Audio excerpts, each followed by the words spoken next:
If you have clicked on this video, then chances are you're looking at how to put in a UHF into a Ranger or Everest on the next gen platform. And if you're anything like me, you've probably found that there is basically zero information out there.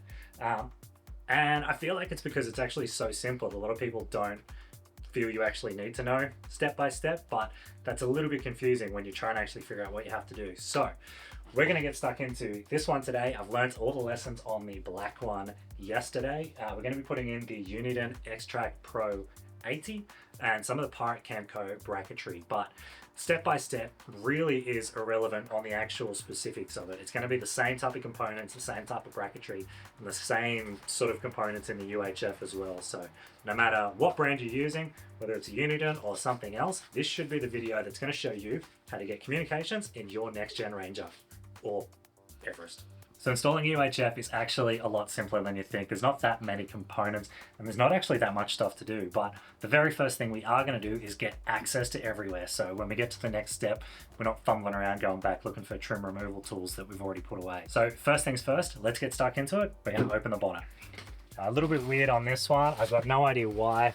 The bonnet release is on the passenger side on the Ranger and Everest. So if you can't find it, that's why. It's completely opposite to the old PX2 and 3 platform. I'll do this nice and early to get a little bit of that under bonnet heat out. That's that side. Now we're back inside again. Alright, we've got to get a little bit of access into the glove box. There's two little clips just on either side there, so we'll reach through, pop them down. And then this whole thing here pulls out. Now over here, we're actually going to remove the door rubber slightly. And there is, get this floor mat out of the way too for a second. There is this side trim here that we'll get under. Now these have always got some sort of plastic clip that'll pop out just with a little bit of gentle persuasion. So it is going to feel like you're breaking it, but not like you're ripping it in half, if that makes any sense. So just nice and gentle, and we'll pop it up. We'll get that out of the way too. Now that side panel came off, so we could get down to this one labeled Run Start. I don't know if you can see that. That's the one where we're going to be getting our power from. So that one there that Ford's conveniently labeled is going to turn on and off with the ignition. So perfect for powering the UHF itself. Now for the scary part, we're going to start getting stuff ready so we can mount the handpiece. Now we're going to actually be working this trim off here. You can see, you can just sort of get your fingers in it. It's going to be those same horrifying noises, but it does just pull out nice and gently. Terrifying pulling apart a new car, but sometimes you got to break a few omelets to make an egg. I think that's the saying. Alright, so with that one forward, the next thing we're aiming for is this little piece here. That should be about the same. Beautiful. That is all the access we need for literally every single component. So now we'll get the parts out and we'll get stuck into actually installing this thing. So there's 3 different brackets that we've ordered to make life a little bit easier. I'll show you in detail. Now depending on what setup you're running, what bull bar, you may only need the 2. So with this one, we're running the Summit Mark II Sahara bar. It's got a built-in aerial mount. So all we need on this one is the mount for the actual module itself. Spin them around. The mount for the module itself and the mount for the handpiece. So you don't necessarily need these. Back in the day, people would have just put the unit up underneath and cable tied it in place. By people, I mean me. That's what I would have done. These are about 60 bucks each, 60 or 70 bucks. They make the install so much more professional. And these are those things that are the difference between like a home DIY or a nice professional install. So money well spent. We're gonna put this one in first. Let's go. Now this little number from Pirate Camco is probably one of my favorite parts because when it's all said and done, this is really the only thing you're going to actually be able to see. There is instructions from Pirate Camco for these, but it really only shows the individual brackets. So these are very straightforward. That's going to go up onto the dash. All the trims will go back together, and then this part will go on and hold our handpiece. I'll show you how. Okay, so the reason why we're going to add access to this is these 2 little screws down here. We're going to get into them with our socket. These are going to be smaller than a usual one though, so I believe they are Imperial, but that doesn't make much sense. You'll also get a 7mm onto them. We'll run these out. Be careful not to drop them either, because it is a nightmare if you do. We'll bring the top one completely out. The bottom one we're just going to loosen off. It's a little bit harder to get to. So with the bottom one loosened off, you can see we've got a slot, so we're actually just going to drop that in behind the bottom one, and then that top screw we've just taken out, it's going to go back in there. You can see that bracket's buttoned up, and it's just that little tab there that's going to stick out.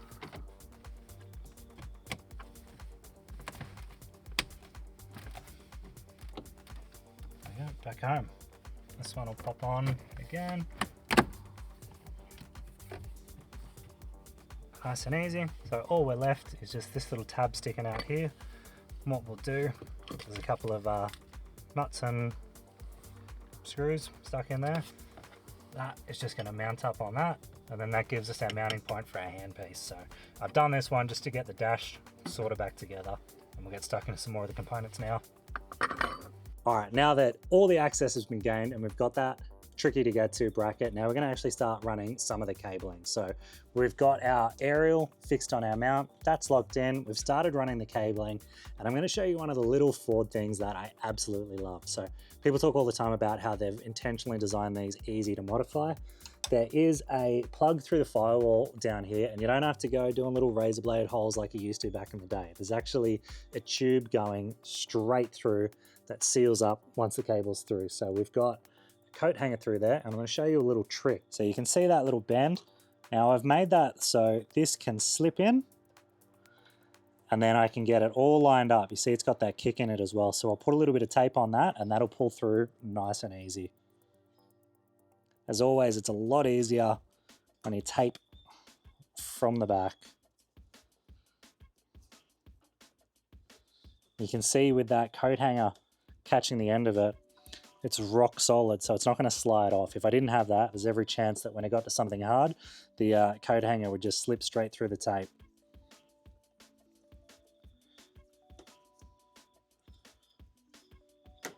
All right.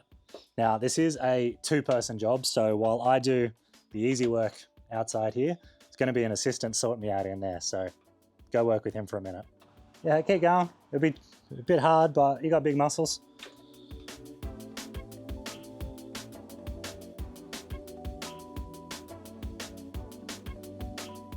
Okay, so it might not seem like we've done too much yet, but to be honest, we've actually got the hard part sorted. So we've got the aerial mounted through the firewall, and we've got that handpiece mounted as well. So there's actually only a couple of components left we need to sort out. Now, the main one is actually going to be the UHF module itself. Just going to tear this box because it's a whole lot easier. Uniden, amazing packaging. Shame most of it's going to go in the bin in about 30 seconds. Pop that to the side. This is the part that does all of the magic. So this is going to go up under the driver's footwell. That's what that other Pirate Camco bracket is for. We'll sort that out in a minute. There's going to be a lot of this stuff. As with most instruction manuals, it's super important to...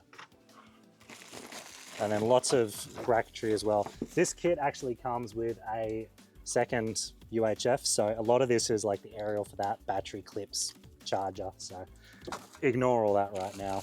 I'll just put all that off to the side. Keep going. This is the part I'm looking for. So that mount before is going to plug straight into this. There is a little bit of wiring that we're going to put with it though. So obviously with the unit under the dash, that's not going to reach. So we've got an extension cable and a little plug for it as well.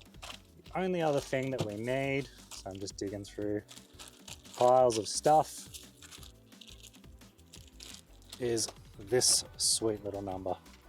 This is the magnetic mount, which is one of my favorite things ever from any UHF company.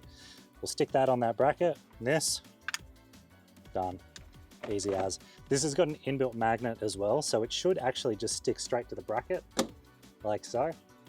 But for a little bit of assurance, we'll put the double-sided tape on as well. So let's go do that real quick. There's a bunch of mounting holes there if you do want to sort of permanently fix it, but like I said, with that magnet in and the double-sided tape, we'll line him up. That looks about perfect to me. The handpiece, beautiful. Okay, now with the connection box and the extension plugged in, what we're going to do is come down here. We're looking for this little plug here, trim removal clip, pop it out, hopefully. All right, I've been eating my Weet-Bix today. We'll just pull this screw out, bolt, screw, call it whatever you want. I'm not going to judge you. Now basically what we're trying to do is get this cable and this junction box up under here and just over that so it doesn't hang down. So it's a pretty straightforward job. You just need to get that screw out to get it done. That's in place. Pop it back in.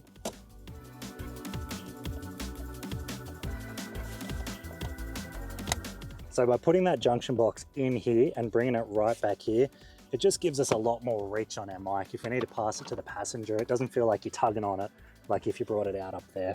Okay, now it's time to actually mount the unit itself. So the Xtrak has this nice little bracket, and we've got basically a universal bracket from Pirate Camco. So this has a few different mounting options depending on what unit you're going to fit, and these will pick up on some bolts on the firewall. So we're going to be just trying to line a couple of these up, which I'll do that right now. The more you can get in, the better, but it's a pretty light unit. As long as it bites on some, it's going to be okay. So you probably have to raid the old nut and bolt drawer to get this bracket on, depending on what UHF you're running. The holes might not exactly line up. There is normally a couple you can pick up. Worst case, you might have to drill a couple of holes. It's not that big a drama. The Uniden slides in like so. And then I've got a couple of nuts that I've raided off my Ranger. They'd be off something else, but these will line up perfectly with 2 studs on the firewall, and we'll be good to go. It seems like a bit of an obscure spot, but the bracket is pretty much perfect to come up, pick up those 2 studs there on the firewall, and then this stud is going to put a couple of nuts on them. Okay, so very important step. We've taken the coat hanger off. Basically what we're going to do now is feed this across through the dash. Probably seen a lot of DIY installs where you get a big loop dangling down in the footwell though. So what I'm going to do is I'm actually going to get right up in here and just sort of strategically run it behind a few cables. So if it does sag over the years, it's not going to hang down into the footwell of the passenger and annoy him. And even more importantly, into the footwell of the driver and get tangled up in the pedals because, well, that one's pretty obvious really. I'd love to show you the exact sort of step-by-step on what I'm doing under here, but it's really a whole lot of trial and error. I'm basically looking for anything I can wrap it around that's going to keep it up. I'm happy I've got it over to this side now, so nothing's going to hang down here. And now, basically got to try and cross the Arctic Ocean. I'm looking for a tunnel from this side of the dash to the other. And it looks like there's one right up against the firewall. So I'm going to bundle up as much of this cable into there as possible. And then I might come hang out on your side for a bit. I'm starting to think I might have done this before, literally yesterday, because that has come through buttery smooth. All that's left to do on this part is put a little adapter on that. We'll cinch it into the unit, and that is from the aerial up to the module done. We've got the mic into the module sorted. So what we've got to do now is we're on the home stretch. Let's just get power to it. So there is a power lead here. What we're going to do is we're going to split it completely in half, all the way down to the fuses. Old electrician trick. That cable we've just pulled through, we've pulled through a whole bunch of it. So I'm going to take this cable to that cable. All right, now Pete, can you pull that UHF cable back through for me, mate? Jobs are easy with friends. I hope to have one day. Okay, so we've got that power cable back through the other side. Now the earth, we can actually run really short on the Ranger. That's why we split the cables. So we've got about 7 or 8 inches of the black cable. We're gonna put a ring terminal on it. Cinch that down. Just double check that's nice and tight, because if that doesn't bind well, it can give you intermittent issues later. There's actually, underneath this trim here, there is a bracket that is quite obviously bare metal, and that is pretty much a perfect place to mount this up. So I will do this and then I'll meet you on the other side for something a bit more interesting. So we've pretty much followed all of this wiring back with the positive wire for the UHF. So you saw we've got the earth over there. All we need to do to finish wiring this up is literally just get power to this. Now, there are a couple of different options you can go. A lot of people like having the UHF work straight off the battery, so it'll work even if the car's off. There are terminals on the battery for that you can connect right into. Like I said, we are going to pick up this run start trigger down here. You probably can't really see it, but you know what it looks like seeing your cable get soldered on. So definitely solder it. Don't do Scotch locks or anything dodgy like that. It's only going to come back to haunt you. Okay, now with that soldered up, we're down to the last couple of connections. So we're going to get a little bit close and personal here. We're going to plug our power in. That's home and hosed. We're going to plug our antenna in, and then we'll plug in the extension cable for the handpiece into the front here. Bit awkward. Now we'll just bundle all this up, cable tied up out of the way, and we are done. Okay, so we've put everything back together. It was super straightforward. Like I said, there was only that one solder connection on the run start wire under the passenger side kick panel. We picked up the negative up underneath here, plugged in our 3 cables. Now, the big test. How'd we go? We're up and running. Look at that. Well, there you have it. We've spent $120 on some brackets. We've done 1 ring clamp, 1 solder joint, and a couple of trims getting removed. And we've got a professional quality driveway install of a UHF. All we needed was the right parts, a little bit of information, which was pretty hard to find, and a helper, didn't we, buddy? Good job.